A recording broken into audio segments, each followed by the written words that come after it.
உன் சின்னத்தானுக்கு எதுவும் ஆகாது. சாமி கைவிடாத அண்ணா. சாமி கை விட்டுருச்சு தனோ.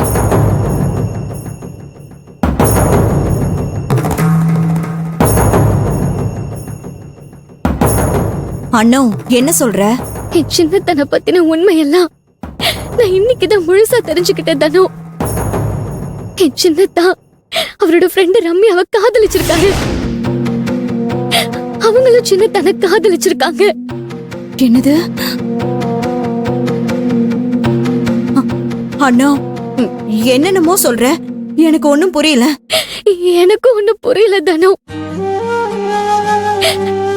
சின்னத்தானோ ரம்யாவை கல்யாணம் பண்ணிக்கிட்டு ரொம்ப சந்தோஷமா வாழலான்னு கனவு கண்டிருக்காங்க. அந்த கனவு கலைக்கிற மாதிரி சின்னத்தை என் கழுத்துல தாலி கட்டுற மாதிரி சூழ்நிலை ஏற்பட்டுருச்சு.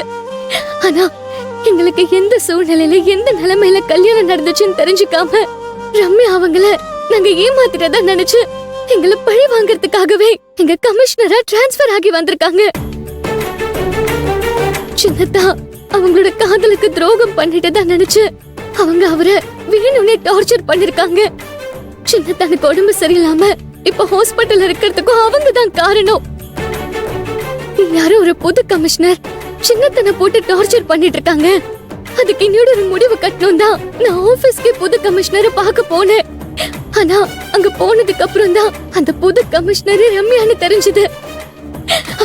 நான் ரம்யா கிட்ட விசாரிச்சப்பதான் அவங்க ரொம்ப கோபமா இந்த விஷயம் எல்லாம் என்கிட்ட சொன்னாங்க. என்னையும் சின்னத்தனையும் பிரிக்கிறதுக்காக தான் அவங்க இப்படி எல்லாம் பண்ணிட்டு இருக்காங்க.